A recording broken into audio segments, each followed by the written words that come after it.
fog belt. Manhattan, he felt sure, would salute him. There he could breathe finer air.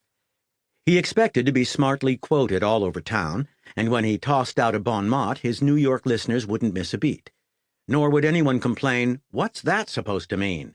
as they had done since his first day in the intellectual fog belt. Two Beacon's moving vans that would transport everything the Mankiewicz family owned across the country to their new home in New York were packed. One van was filled with household goods. The other contained what was irreplaceable: the writings of Joseph L. Mankiewicz, his papers, his many awards and citations. Mankiewicz told a reporter he was off to Broadway to make my pitch for the theater. Although he spent the rest of his life in New York, he never completed a play, and he never directed one. 1995. Celeste Holm, in her apartment on Central Park West, answered the phone herself. After hearing a description of the book in progress, titled All About Eve, she asked, "Why the hell do you want to write that book?" Why? Because millions of people love the movie. And also because no one has told the story of how it came about, and why All About Eve is considered both a Hollywood classic and a cult film. "I don't get it," she snapped. "A work of art speaks for itself. I think a book like that is a waste of time. If people are interested, let them see the movie." "I've seen it 30 times. Then see it 30 more. Look, Miss Holm, it's not Baxter's gossip I'm after. But since Mankiewicz lost all his papers in the fire, I guess you want to talk to me about Bette Davis?" Celeste Holm demanded, and without waiting for an answer, she continued, "I've talked to everybody in the world about that movie." "Bette Davis? No. I'd rather hear about you. All this crap about books, I don't get it. Suppose I send you a detailed letter about the book. Your memories of shooting All About Eve are important."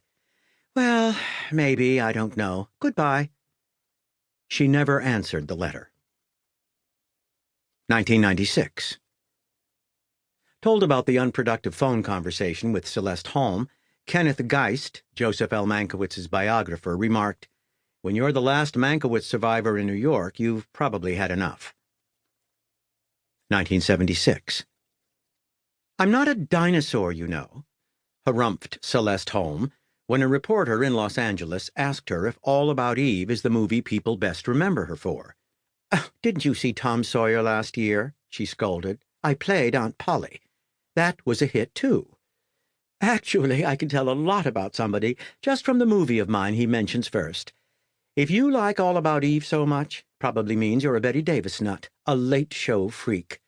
The Broadway musical fans want to know about my playing Ado Annie in the original production of Oklahoma. And the socially conscious crowd, the urban liberals, talk about gentlemen's agreement." 1951.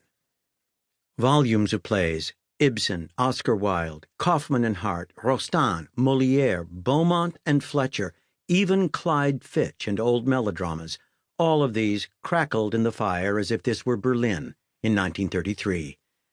Theater histories, the works of Sigmund Freud, scripts and diaries, biographies of Minnie Fisk and Sarah Siddons and the Barrymores, blazed up for a few minutes and then were gone. Mementos saved from movie sets melted like candle wax. The fire grew and fattened, consuming every molecule of oxygen. It lapped up half a lifetime of memories. The highway itself seemed on fire, while inside the overturned Beacon's van, ugly smoke gnawed away at wooden crates, cardboard boxes, and metal file cabinets, which, despite their greater strength, would not survive.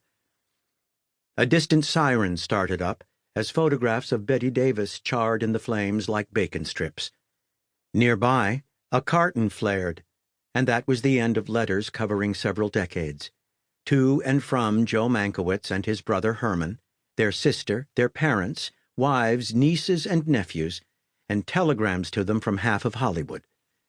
Packed on the bottom of this box was a book of addresses: Celeste Holm in Manhattan, Thelma Ritter in Queens, Mr. and Mrs. Gary Merrill in Maine, Darryl Zanuck's private phone number in his spacious suite of offices at 20th Century Fox.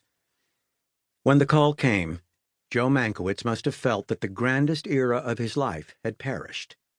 The loss was devastating. To keep listening to this audiobook for free, click the link in the description.